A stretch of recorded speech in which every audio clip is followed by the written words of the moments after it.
అందరికీ నమస్కారం. నా పేరు చిక్కిలే మంగతయ్యారు. నేను వీరవాసరం సర్పంచ్ని. మొన్న జరిగిన అసెంబ్లీ సమావేశాల్లో భాగంగా శాసన మండలిలో జరిగినటువంటి సంభాషణలో ఉమ్మడి కూటమిగా పరిపాలిస్తున్నటువంటి ఈ రాష్ట్ర సీఎం గారికి నాదొక చిన్న మనవి. శాసన మండలి చైర్మన్ గారు అయినటువంటి మోషన్ రాజు గారిని ఉద్దేశించి మంత్రిగా వ్యవహరిస్తున్నటువంటి అచ్చెన్నాయుడు గారి ధోరణి చాలా హాస్యాస్పదంగా ఉంది.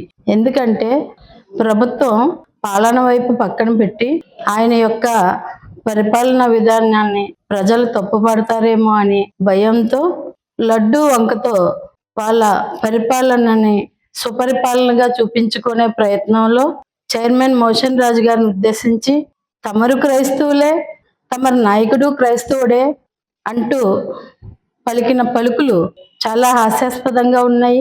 ఎందుకంటే ఒక కులాన్ని ఉద్దేశించి రాజకీయాలకి కులం అంటగట్టి మరి ఆయన మాట్లాడిన మాటలు మిమ్మల్ని మెప్పు పొందించడానికి అనేసి నా ఉద్దేశం. ఎందుకంటే ఎంతో గొప్పగా పరిపాలిస్తున్నామని మీ యొక్క సెల్ఫ్ సాటిస్ఫాక్షన్ కోసం మాట్లాడుతున్న మాటలు ప్రజలందరూ గమనిస్తున్నారు.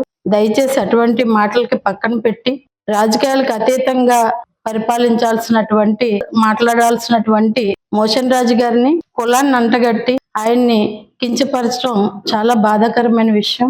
ఇప్పుడు ఒక ప్రజానాయకుడు ఒక చర్చికి వెళ్ళి బైబిల్ని ఉద్దేశించి 2 మాటలు మాట్లాడడంలో చంద్రబాబు నాయుడు గారు కూడా ఉన్నారు. రికార్డులు తిరగేయమంటారా? మసీదుకి వెళ్ళి వాళ్ళు ఇచ్చినటువంటి గౌరవప్రదమైనటువంటి ఆ యొక్క టోపీని ధరించి వారిని గౌరవించే భావంతో మనం మసులుతాం. అదేవిధంగా హిందూ దేవాలయాలకు వెళ్ళి వారిచ్చినటువంటి ప్రసాదాన్ని స్వీకరించి హిందూ విధంగా బతుకుతాం. అందుకనేసి వారి కులాల్ని వేరే కులంతో అంటగట్టడం అనేది చాలా దుర్మార్గం అనేసి మీ సీనియర్ నాయకుడైనటువంటి అచ్చెన్నాయుడు గారికి చెప్తున్నా. మీరు మనిషి ఎదిగారు కానీ మీ బుద్ధి మాత్రం చాలా కుటిలమైన బుద్ధి, చిన్న బుద్ధి. ఇటువంటి బుద్ధితో ప్రజలను పాలించడం చాలా తప్పు. కాబట్టి మీరు స్పాట్లోనే సారీ చెప్పారు, కానీ మాటల్లో చెప్పారు తప్ప మీ ఉద్దేశాన్ని బయట పెట్టారు. ప్రతి ఒక్క రాజకీయ నాయకుడు కూడా అన్ని దేవాలయాలకి వెళ్ళే అర్హత ఉంది. అన్ని దేవాలయాల్లో వారిచ్చే దాన్ని స్వీకరించడం ఉంది. ఆయనంత మాత్రాన్ని హిందువు కాదనేసి మీరు ఎలా తెలుస్తారు? మీకు ఏమన్నా తెలుసా ఆయన క్రైస్తవుడని?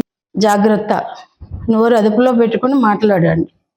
మీరు వెళ్ళేసి మీ ఇష్టం వచ్చినట్టుగా మాట్లాడేసి మీ నాయకులు చేసినట్లని బయట పెట్టాలంటే నిమిషం పట్టదు. ఆయన క్రిస్మస్ రోజు క్రిస్టియన్ మతానికి వెళ్ళి బైబిల్ గురించి ఏం మాట్లాడారో మేము తీయమంటారు. మా దగ్గర ఆధారాలతో సహా ఉన్నాయి. కాబట్టి మాలాంటి చిన్నవాళ్ళతో మీరు అనిపించుకోవడం చాలా సిగ్గుసేటు. మీరు మీ వయసుకి తగ్గట్టుగా మీ యొక్క రాజకీయ భవిష్యత్తుని దృష్టిలో పెట్టుకుని, మీకంటే మేము చిన్నవాళ్ళమే కానీ మాతో మీరు అనిపించుకోకండి.